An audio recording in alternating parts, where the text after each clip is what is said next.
ஒரே வாய்ப்பு டெல்லி உயர்நீதிமன்றத்தை அணுகுவதை தவிர மருத்துவர் ஐயா முன்பாக வேறு எந்த வாய்ப்புகளுமே இல்லையா சார்? கண்டிப்பாக கிடையாது. எதுவுமே கிடையாது. எதுவுமே கிடையாது. சரி, எனக்கு முன்பாக பேசிய நண்பர் ராமசாமி இல்லீகல் பொசிஷனை கரெக்டாக சொல்லிட்டாரு. சரி, இன்றைக்கி நானும் வந்து டாக்டர் ஐயாவோட பேச்சை நானும் கேட்டேன்.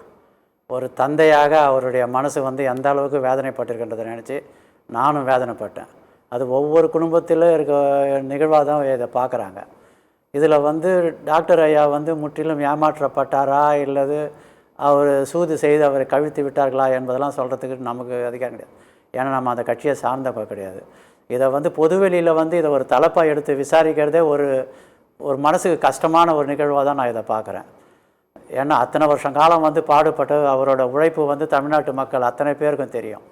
ஒரு ஸ்க்ராட்சில் இருந்து கொண்டாந்தார். அதுவும் நிலச்சி வாழ்ந்தார்கள் அடங்கிய தென்னார்காடு மாவட்டத்தில் வந்து இவங்க வந்து ஒரு விளிம்பு நிலை மக்கள் வந்து போராடி அரசியல் அதிகாரத்தை கைப்பற்றி மத்திய அமைச்சர்கள் முக்கியமான பங்கு வகிக்கிற அளவுக்கு இந்த ஒரு கட்சியை வந்து எடுத்துகிட்டு போனதில் அவரோட உழைப்பு வந்து யாருமே வந்து ஈக்குவல் பண்ண முடியாது. இந்த மாதிரி இவருக்கு இது மாதிரி இவர் உழைச்சார், டாக்டர் ஐயாவுக்கு ஈக்குவலாக இவர் உழைச்சார்னு சொல்லி அது அவங்க சன்னே வந்து அந்த இவர் தான் எல்லாத்தையுமே என்கரேஜ் பற்றி நம்பினார். நீங்கள் ஒரு குடும்பத்தில் வந்து இது நிகழ்வுகள் நடக்கிறது சொத்து இல்லை, சகஜம்.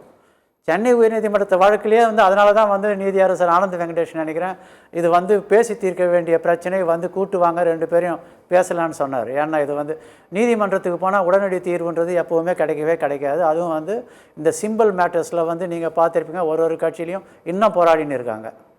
இதில் வந்து எலெக்ஷன் கமிஷன் பணத்தை வாங்கிட்டாங்க, ஊழல் பண்ணிட்டாங்கன்னு சொல்கிறத வந்து அந்த அளவுக்கு ஏற்றுக்கிறதுக்கு மனசு ஒத்துழைக்கலை. ஏன்னா வேணும்னா வந்து இப்போ நீங்கள் அந்த இவங்க வந்து ஃபோர்ஜரி டாக்குமெண்ட்டுன்னு இவங்க கொடுத்தாங்கன்னு சொன்னால் அந்த வந்து அதுக்கு சம்மந்தமாக வந்து ஏதாவது போலீஸில் புகார் செய்யப்பட்டிருக்கிறதா இல்லை உயர்நீதிமன்றத்தில் போய் இந்த ஃபோர்ஜரி டாக்குமெண்ட்டு இதனால் நீங்கள் வந்து என்கொயரி நடத்துங்கன்னு சொல்லி டாக்டர் ஐயா தரப்பில் ஏதாவது கேஸ் போட்டாங்களா? எதுவுமே கிடையாது.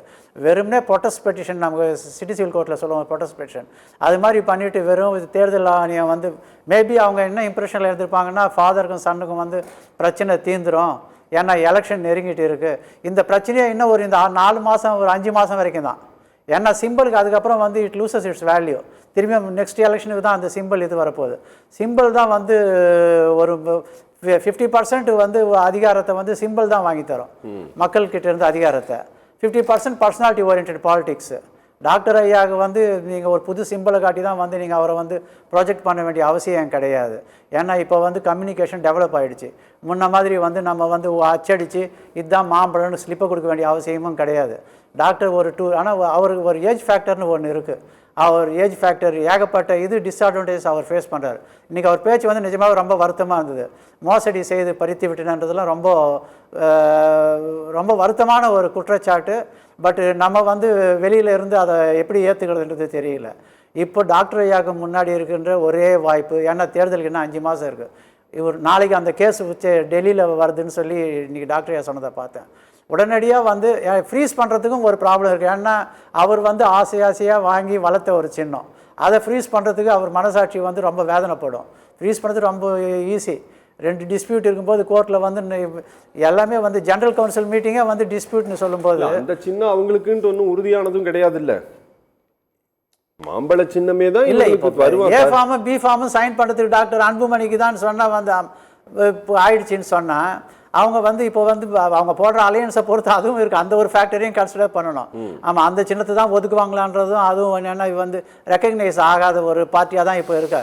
அதனால் வந்து நேஷ்னல் லெவலில் ஸோ அதே இதை வந்து அலர்ட் பண்ணுவாங்கன்றது அதுவும் ஒரு $1 மில்லியன் கொஸ்டின்ஸ் தான், சப்ஜெக்ட் டு கரெக்ஷன்ஸு. ஸோ அதனால் வந்து பட் ஒரு பிரச்சனை ரொம்ப இப்போ அவங்களுக்கு அந்த பார்கெனிங் கெப்பாசிட்டி இப்போ 0க்கு வந்துச்சு. ஒரு சமுதாய முன்னேற்றத்திற்காக சமூக நீதிக்காக பாடுபட்ட ஒரு இயக்கம் வந்து மற்றவர்கள்கிட்ட வந்து இது பண்ணி வந்து அத்தாரிட்டேட்டிவாக வந்து அலையன்ஸ் பேசுறது போயிட்டு ஒரு சின்ன மகனுக்கும் சண்டைக்கும் தந்தைக்கும் இழைக்கின்ற பிரச்சனை காரணமாக அவங்களுக்கு அந்த பார்கெனிங் கெப்பாசிட்டியே சுத்தமாக போய் ஒரு பரிதாபமான நிலைக்கு வந்து அந்த கட்சி தள்ளப்பட்டிருக்கின்றது வந்து இது சமூக நீதிக்கு மிகப்பெரிய ஒரு தோல்வியை கொடுக்கும். ஓகே. அதனால் வந்து உடனடியாக லீகல் வேறு எதுவுமே கிடையாது. நீங்கள் போய் டெல்லி ஹைகோர்ட்டில் போயிட்டு இல்லை அந்த ஃபோர்ஜ் லெட்டர்னு இப்போ இந்த ஸ்டேஜில் சொல்ல முடியாது. ஏன்னா வந்து ப்ரிலிமினரி ஸ்டேஜ் லெட்டர் ஃபோர்ஜ் பண்ணாங்களா, இல்லை அது ஜென்யூன் லெட்டரா, ஜென்ரல் கவுன்சில் வந்து ஜென்யூன் ஜென்ரல் கவுன்சிலா, இல்லை வந்துட்டு அது வந்து ஒரு கன்காக்டட் டிசிஷனான்றதெல்லாம் வந்து நீங்கள் வந்து ஆஃப்டர் எவிடன்ஸ் தான் பண்ண முடியும். ஓரலாக வந்து ஃபஸ்ட் ப்ரிலிமினரி ஹியரிங்லேயே நீங்கள் அதெல்லாம் ப்ரூவ் பண்ண முடியாது. இது subject to production of evidence, witnesses exam பண்ணோம். இது லாங் ப்ராசஸ் அது. பட் உடனடியாக வந்து இந்த ஒரு இயக்கத்துக்கு எது நல்லதுன்னு சொன்னால், நண்பர்கள் சொன்னது போல் வந்து இதை உட்காந்து பேசணும். உட்காந்து பேசுகிற கட்டத்தில் இந்த விவகாரம் இருக்குன்னு நினைக்கிறீங்களா? இதில் என்ன சார் இருக்கு? வெறும் ஃபாதருக்கும் சன்னுக்கும் இருக்க தகராறு தானே சார். ரெண்டு பக்கம் தொண்டர்கள் வந்து ஃபாதரும் சன்னு வந்து பேசி முடிச்சிட்டாங்கன்னா ரெண்டு பக்கம் தொண்டர்கள் வேணாம் நான் சொல்ல போகிறாங்க. ஒரு ப்ரொட்டஸ்ட் வாய்ஸ் கூட இருக்காது. எல்லாமே அதுதானே விரும்புவாங்க. எந்த தொண்டன் வந்து தன்னுடைய இயக்கம் வந்து வீக் ஆகணும்னு நினைப்பான் சார்? அரசியல் அதிகாரம் தான் சார் ஒரு இயக்கமே இருக்க சார். அந்த இடத்துல இருக்கிற மாதிரி உங்களுக்கு தோணுதா? இன்னைக்கு ஆஸ் ஆன் டேட் இன்னைக்கு கிடையாது. ஏன்னா வந்து ரொம்ப எக்ஸ்ட்ரீம் போயிட்டாரு. வந்து என்னை ஏமாத்திட்டாங்க, நான் வஞ்சகத்தால் வீழ்த்தப்பட்டேன்ற ஸ்டேஜுக்கு அவர் சொல்லிட்டாரு. இந்த ஸ்டேஜில் வந்து இதான் டேமேஜ் வந்து ஏற்கனவே நடந்துடுச்சு. இப்போ நீங்கள் வந்து இது ஜென் கிட்ஸ் டைம் இது. நீங்கள் வந்து இந்த இதெல்லாம் வந்துட்டு நீங்கள் அந்த சமுதாயத்தில் அப்படி கஷ்டப்பட சொன்னால் ஒரு 10% தான் பார்ப்பாங்க. நீங்கள் ஆஸ் ஆன் டேட்டு உங்களோட இப்போ பாலிசிஸ்னா ப்ரோக்ராம்ஸ்னா தான் இப்போ யங்ஸ்டர்ஸ் பார்ப்பாங்க. அதனால் வந்து இப்போ நீங்கள் இன்னையிலேருந்து அவங்க ஆரம்பித்தவரை டேமேஜஸ் சரி பண்ணிடலாம். கண்டிப்பாக சரி பண்ணிடலாம். இன்னைக்கு ஆரம்பித்தவரை டேமேஜஸை சரி பண்ணிடலாம். டேமேஜை சரி பண்ணுறது அவங்க இயக்கத்துக்கு நல்லது. அவங்க இயக்கத்துக்காக உழைத்த உயிர் துறந்த அத்தனை தியாகிகளோட இதுக்கும் நல்லது.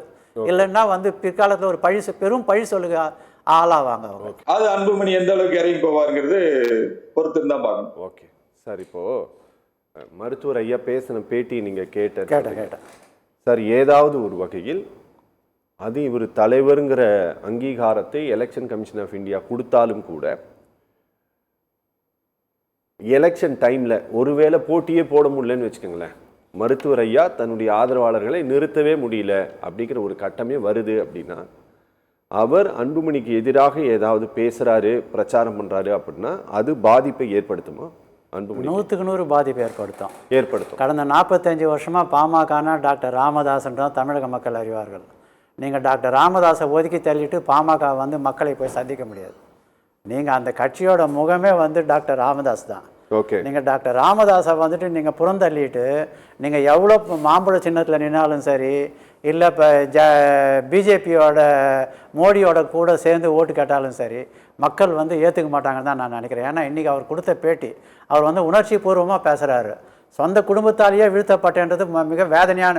மீதி கூட இருக்க கட்சிக்காரனால் வீழ்த்தப்பட்டா அதெல்லாம் சகஜமாக நடக்கிறது.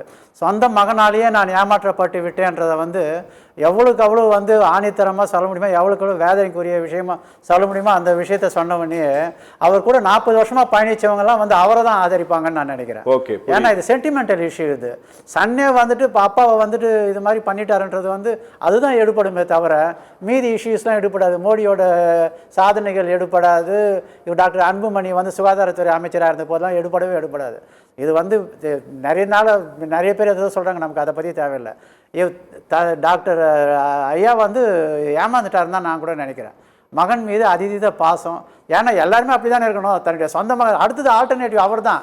அவர் ஆல்டர்னேட்டிவ் தான் ப்ரொஜெக்ட் பண்ணார். என் மகனை தானே முதலமைச்சராகணும் அத்தனை பேர்கிட்ட இது கேட்டார். அப்புறம் வந்துட்டு காலங்காலமாக நம்பிட்டு இருந்த மகனே இது மாதிரி பண்ணுவான்னு அவர் கனவு கூட நினச்சிருக்க மாட்டார். அதனால தான் அவர் வந்துட்டு இந்த அளவுக்கு இதை விட்டுட்டார். இப்போ கூட வந்துட்டு அவர் வந்துட்டு வேண்டாம் இவங்க கட்சியை நீங்கள் வச்சுக்கோங்க, நான் என் முகத்தை காட்டி ஓட்டு கேட்டேன்னு சொன்னால் அவருக்கு ஓட்டு போடுறதுக்கு கணிசமான மக்கள் கூட இருக்க தான் செய்வாங்க. ஏன்னா ஆட்சி அதிகாரத்தில் பங்கு இருந்தால் தான் திருப்பியும் வந்து நீங்கள் வந்து நெக்ஸ்ட்டு உங்களுக்கு நிற்க முடியும். அதனால் வந்துட்டு அவர் ஒரு பவர்ஃபுல்லாக ஒரு அலையன்ஸில் போய் சேர்ந்துட்டு அவர் என்னோடய முகத்தை வந்து நான் காட்டுறேன்னு சொல்லி எப்படி வந்துட்டு செங்கோட்டையன் வந்து அதிமுக இவர் கூட இந்த விஜயோட போய் சேர்ந்துட்டு ஒரு பெரிய மறுமலர்ச்சி வந்துச்சோ, அது மாதிரி இவர் போய் ஏதாவது ஒரு நல்ல பவர்ஃபுல்லான ஒரு அலையன்ஸை போட்டு விட்டார்னா அப்போ அந்த மாம்பழமெல்லாம் மக்கள் மறந்துடுவாங்க. அங்கே வந்து ஹீரோ வந்து ஐயா தான். ஓகே. அவர் சேர்ந்துருக்க இதுதான் போடுவாங்க. ஐயாவுக்கு தான் ஓட்டு விழுமே தவிர நீங்கள் மீதியெல்லாம் ஓட்டு விடாது. அதில் வந்து எனக்கு ஒரு இந்த ஆழமான நம்பிக்கை உண்டு. நான் மாற்றுக் கட்சியை சார்ந்தவனாக இருந்தாலும். ஓகே. ஓகே.